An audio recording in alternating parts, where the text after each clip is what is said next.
My goal today on this conference, this press conference, is to give you a snapshot where we're at today. This incident happened on Tuesday, May 24th. So there's a lot of information, a lot of moving parts. We have a lot of people involved in this investigation. I'm going to give you a summary of what happened. But before I do that, I was able to make it here during the event on May 24th. Same with a lot of other law enforcement officers that came to this event, this critical incident. I got to see the victims. I got to see the officers. I got to see the community members. It is so hard. It's hard to take. It's traumatic. We're all hurting inside. We're hurting inside for the community members in Uvalde, Texas. We're hurting inside with our local partners that have to live here and work here every day.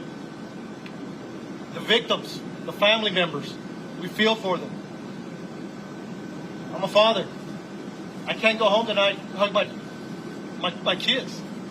That hurts. The members behind me are family members. Their kids. It's tough. It's tough. It's hard. But that gives us the motivation to move on, to do good work for Uvalde, Texas, for the victims. We speak for the victims, and we take that dearly. Before I get started, Texas Rangers are leading this investigation. But we can't do it alone. We cannot do it alone. We have ATF, FBI, CBP, Border Patrol, Uvalde County District Attorney's Office. The list goes on and on and on. But the agencies I told you are the main ones that are assisting with this investigation. You want to know what happened? Recreate the scene. That takes days. That takes hours. That takes time. A lot of information. Then we have to do a lot of interviews. So we just started. We started on Tuesday. Today's Thursday. We're still grabbing a lot of information. We also, what's important to us is why. Why did he do this? Why did he do this? Who is this man? The suspect. We're going to find out. With all the different agencies that are involved, we're working every angle that's available. And we won't stop until we get all the answers that we possibly can. So again, I want to thank these men and women that are behind us supporting the DPS and the Rangers. So there's a lot of information I'm going to give you. There's some new information as of Tuesday that I wanted to clear up, that we want to clear up, that's been pushed out.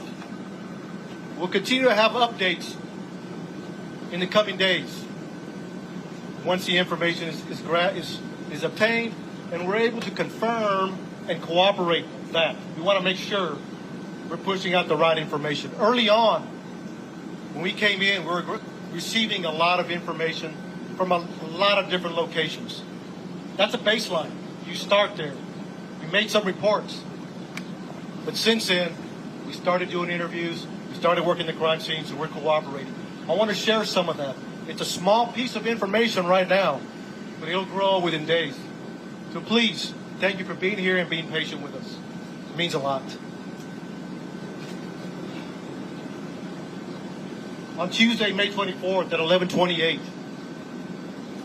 the suspect, just west of here, wrecks his vehicle, pickup truck that he took from his grandmother. He had just shot his grandmother in the face. She's alive. She's stable at this point. 11:28, he's sitting there at the Bardage. He jumps out the passenger side of the truck. According to witnesses, he's got a long arm, rifle, and a bag. Later we find out it's ammunition. He walks around, he sees two witnesses at the funeral home across the street from where he wrecked. He engages and fires towards them. He continues walking. He continues walking towards the school. He climbs a fence. Now he's in the parking lot, shooting at the school multiple times. 11:40, he walks into the west side of Robb Elementary. According to reports, video we have obtained from outside, inside, and again, we're still combing through that. So bear with us. Multiple rounds, numerous rounds are discharged in the school. We're trying to get a number. We're in the process of analyzing that video. 4 minutes later, local police departments, Uvalde Police Department, the Independent School District Police Department are inside, making entry. They hear gunfire, they take rounds, they move back, get cover. And during that time, they approach where the suspect is at. According to the information I have, he went in at 11:40. He walks, and I'm at an approximate 20 feet, 30 feet. He makes a right. He walks into the hallway, he makes a right, walks another 20 feet. Turns left into a schoolroom, into a classroom that has doors open in the middle. Officers are there, the initial officers, they receive gunfire. They don't make entry initially because of the gunfire they're receiving. But we have officers calling for additional resources. Everybody that's in the area, tactical teams. We need equipment. We need specialty equipment. We need body armor. We need precision riflemen, negotiators. So during this time that they're making those calls, bring in help to solve this problem and stop it immediately, they're also evacuating personnel, not say personnel, students, teachers. There's a lot going on. A lot complex situation. They're measuring. Approximately an hour later, U.S. Border Patrol tactical teams arrive. They make entry, shoot and kill the suspect. But you also had a Uvalde County deputy and Uvalde Police Department that made entry and killed the suspect.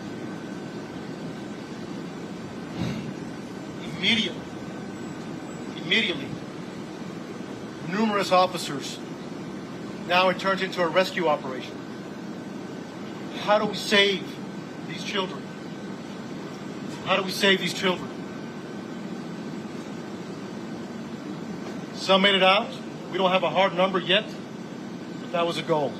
And then continuing, making the area safe, continue. A lot of moving parts afterwards. But during, they were taking gunfire, negotiations, and developing a team to make entry to stop them.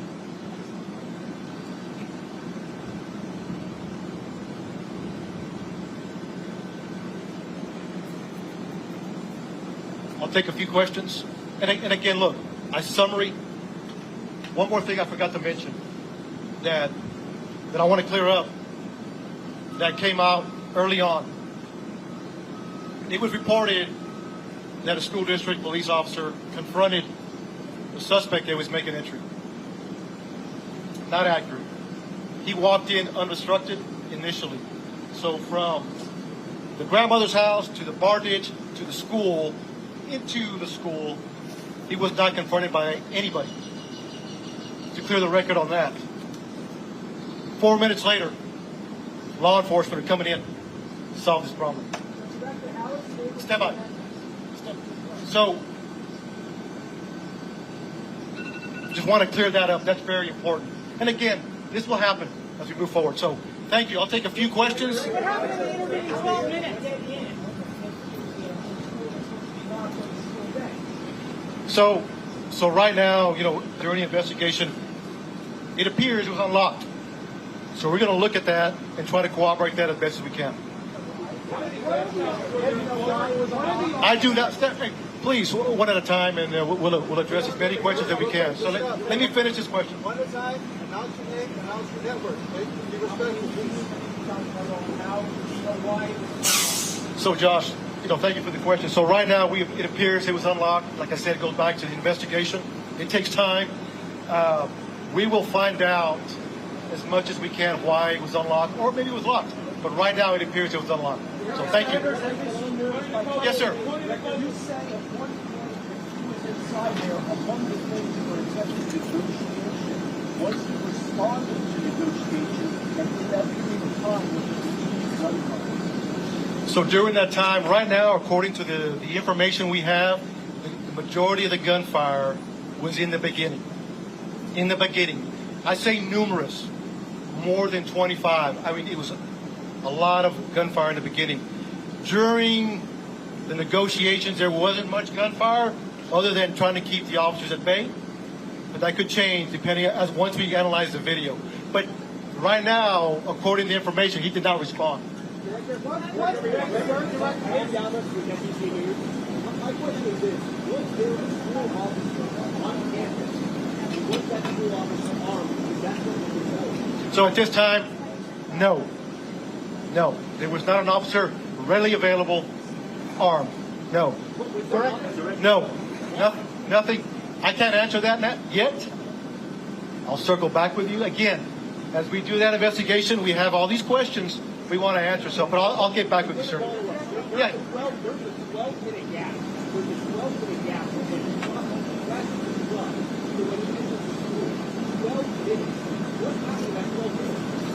So you got to understand, 11:30 is the information we have at this point that we can confirm. 11:30 a.m. the PD we got a crash and a man with a gun. And then you have responding officers.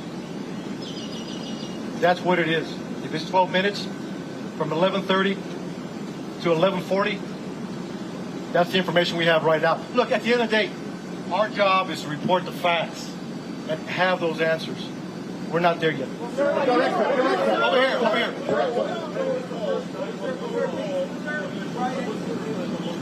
Say it again. So right now, the first 911 call is at 11:30. I will get the time what it took to respond. So we'll have that answer.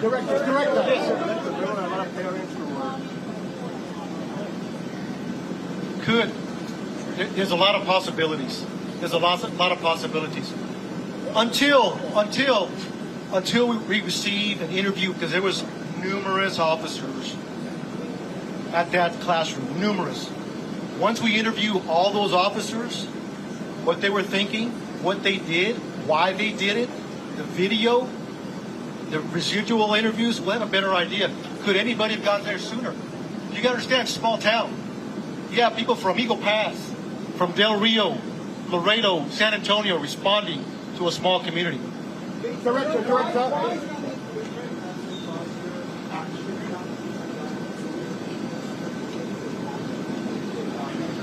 That's a tough question.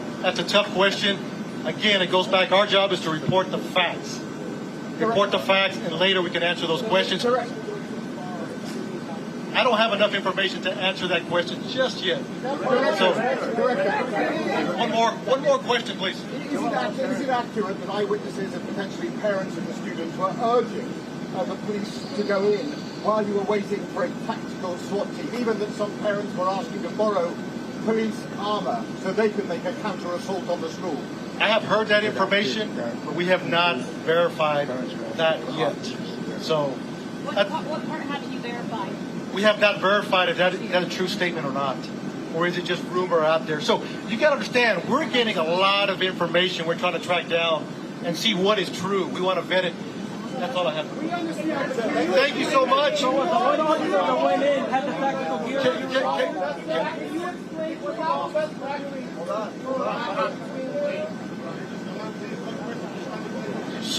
So look, we appreciate the questions. What were the officers do between 11:44 and 12:44? I got you. Yes, sir. You guys just said that he was barricaded. Can you explain to us how he was barricaded? Why you guys did not know? So I have taken all your questions into consideration. We will be doing updates. We will be doing updates and answer those questions. What is your name? Shimon. I hear you. Because we've been given a lot of bad information, so why don't you clear all of this up now? Explain to us how it is that your officers who are here for an hour, yes, protecting these people, and yet no one is able to get inside that room. Shimon, we will circle back with you. We want to answer all your questions. We want to give you the why. That's our job. So give us time. I'm taking all your questions. I'm taking them back and talk to the team. And look, thank you for being here. We'll talk soon. We'll talk soon. All right, we were just listening to Victor Escalon, Texas Department of Public Safety, South Texas Regional Director, painting a picture of the timeline here, also saying off the top, talking about how this is traumatic for all of those in law enforcement and the community. We are all hurting inside, the victims, the family members. We feel for them. There have been a number of gaps in this timeline, and in this presser, he did try to clarify a couple things. One of them is about early reports of a school resource officer who supposedly engaged the suspect before he went inside, but shots weren't fired. To clear that up, he said nobody ever engaged the suspect before he walked inside the building. In fact, he was able to walk unobstructed inside what they believe was an unlocked door around the back of the building before he carried out his carnage inside. I want to bring in our chief national correspondent, Matt Gutman, because some of the other questions, and we heard reporters asking him repeatedly, is this timeline here about an hour after the suspect entered the building. The initial responding officers were hunkering down, calling for backup. They wanted more tactical gear and body armor, but during that time, children were dying inside the classroom. And those are the questions, Matt, he was unable to answer. The timeline remains murky. We're not exactly sure when the incident began, right? So according to DPS, Texas Department of Safety, the incident began when the suspect wrecked his car at 11:28 a.m., just a block and a half away from where I'm standing. But 911 calls were made minutes earlier when the suspect allegedly shot his grandmother in the face. I've spoken to those eyewitnesses, so they knew there was a shooting incident in the area. At 11:40, the officer just said that he breached the school. 12 minutes later. 4 minutes after that, 11:44, 16 minutes after the incident allegedly began with that crash, that's when UVD, the Uvalde Police Department officers responded to the scene and tried to confront the shooter. At that time, scampered inside and began shooting inside the classroom. One thing that is clarified, we understood until now that those two officers who we understand actually took fire and were wounded, just waited outside the door of the classroom as the suspect fired on those kids, essentially executing them with. We understood they just waited there for help. But what is a picture that was painted a little bit more clearly now is that they were actually trying to clear and evacuate the rest of the building. All of the teachers, the administrators, and of course, many students who were still here and not in harm's way. So that gives us a clearer picture of what they were doing as they were trying to get all the resources necessary to try to take out the shooter. But as you noted, it sounds like he was saying it was an hour from the time the incident started, 11:28, until the shooter was taken out by BORTAC, by the Border Patrol Special Unit, at around, I guess, 12:30 p.m., a full hour after it started, and even longer if you factor in the fact that his grandmother was shot a few minutes before that. So this is a very long incident, and it gives you a sense of why this investigation is so complex at this point, but certainly not the answers that I think everybody here and everybody at home wanted to hear with. Matt Gutman for us, thank you. Now, I do want to show some of this video that we had from earlier. It's cell phone video. You heard some of the reporters asking about this moment, trying to clarify what happened here. But in the video, you could actually hear the desperate pleas from parents to go inside the building, asking those officers, begging them to get in there and do something. And again, we know that officers were inside. We know that a couple of officers were shot in the initial shootout. But there are also these questions about this other hour that played out, that the shooter was allowed to remain alive inside that building. Let's bring in our investigative correspondent, ABC's Aaron Kotursky. And Aaron, I know that you've been following the gunman's movements in the days and the minutes leading up to this shooting.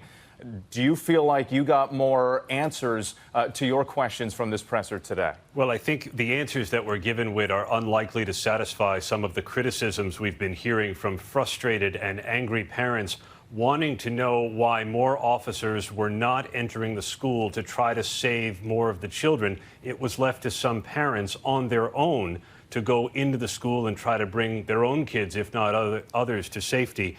The briefing from the Texas Department of Public Safety said the majority of the gunfire occurred on Tuesday at the beginning, when the suspect had just entered a classroom, and that suggests that most, if not all, of the children and the two teachers were shot toward the beginning.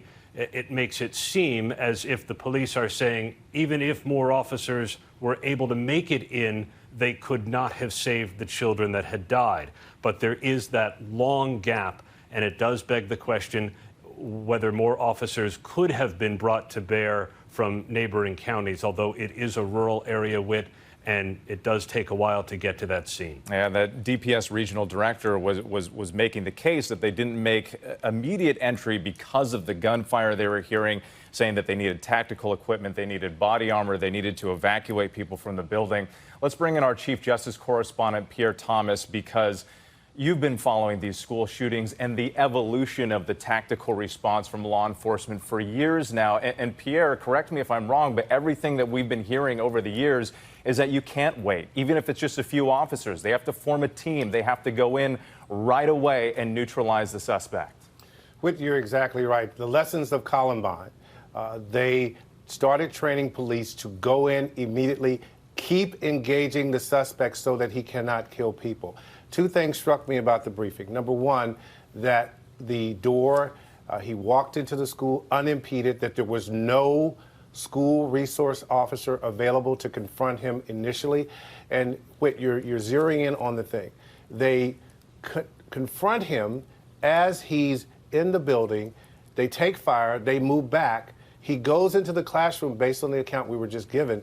And he's in the classroom for some period of time, holding the officers at bay. And did he kill the children initially in a quick burst? We just don't have the answers to that. But you hit the nail on the head. The point is, you have to continue to engage the suspect so he cannot attack other people. That is a critical question. And it's these are difficult questions because nobody wants to question, the courage or the bravery. We know that officers went in there and officers were shot and they were working to save other kids. But these are questions that ultimately do need to be answered. And let's go back to Matt Gutman if we can, because Matt, I know that you've been reporting from the suspect's home where he was living with his grandmother. We got some more details about what happened there. As you reported, he shot his grandmother, and it was actually, she was the one who ran out and got help and then, called 911. And it raises this other question about if a shooting occurred within the neighborhood. I think they live less than a half mile away from the school. If a shooting occurred, why wasn't that school put on lockdown before this ever happened? That is the exact right question, and I imagine that everybody in this community is asking it right now, right? There is a significant time gap between when that first shooting happened at the suspect's grandmother's house to when he crashed that car a block and a half away from here, right? There appeared to have been an ample period of time. Where was 911 responding? Where were the first responders to that shooting? Was it that they got misdirected? They went to the wrong place and didn't know about this? The question is, why wasn't this school on lockdown? Now, important to note that here at the press conference, the sub-chief said that the suspect climbed the fence, but then he was also roaming the school, apparently, for some period of time before he went into the classroom. But that question of why every single classroom wasn't locked down is going to be one that haunts this community for a long time, as is the question of why they didn't get here more quickly than, depending how you see it, a 12 or 16-minute time gap with. Yeah, we also know that after that first 911 call at 11:30 and after he crashed his truck, there were other witnesses that saw him walking around with that rifle and it was 10 more minutes before he actually walked into the school. Matt Gutman for us, thank you so much. We appreciate your reporting. We do also have, if you can imagine, if this story could get any more tragic, we have another sad update to everything that's happening here. What you're looking at here is a tweet from the nephew of one of the teachers who was killed. And he tweets here, it's extremely heartbreaking, and it comes with deep sorrow to say that my tia Irma's husband, Joe Garcia, has passed away due to grief. I am truly at a loss for words for how we are feeling. Please pray for us, pray for our family. God have mercy on us. This isn't easy. Now, Irma Garcia was one of the two teachers who was shot and killed. Her husband, Joe, they were married for 24 years, about to celebrate their 25th anniversary. Family members tell us he suffered a heart attack and died. Again, just highlighting the unbearable grief and pain that this community is feeling right now. I want to bring in our ABC News contributor, Maria Elena Salinas, who is there in Uvalde, Texas. And Maria Elena, I know that you've been speaking with family members of victims, community leaders. How are they doing now, just over 48 hours from this horrific tragedy? Well, there seems to be a collective sense of grief in this city. It's a very close-knit community. The majority are Mexican Americans, so like to call themselves Tex-Mex. And they're very sad, they're very worried, they have a lot of questions. They don't understand how someone can kill young little children. We are right now in this town square where there's a makeshift memorial with crosses with the names of a lot of the children, or all of the children that died during that shooting, including the name of Rogelio Torres. He's a young 10-year-old who liked to play football, who liked to take care of his siblings. And we spoke today to his mother, Eva Dulia Horta, and as we can imagine, she was struck with grief, very sad, and conflicted because she feels that she needs to stay strong and look strong in front of her other 3 children. There was one of her boys who was also in the school, who is 1 year younger than Rogelio, who was in the school and who heard some of the shooting, was worried about his brother, but had no idea really what had happened. So this is a very sad situation for her, for the entire family. Of course, she is, like many other families here, surrounded by family members, by her twin sister, by her mother, by her siblings, her cousins, her tias. This is something that is very common in the Latino community, where you have an extended family that includes not only your blood relatives, but also your neighbors.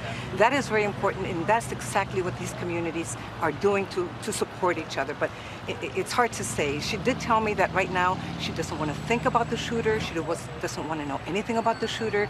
She just wants to concentrate and think about her little boy that didn't come home after dropping him off at school that day. And this is a community that's going to need the support of this entire country for many months and years to come. Maria Elena, thank you so much. I do want to note, too, you saw in her shot behind her there that growing memorial, 21 crosses that are set up there. There's the live picture. 19 children, 2 teachers. Another reminder, today would have been the last day of school at Robb Elementary. Of course, a day that kids look forward to all year, and now parents are planning funerals.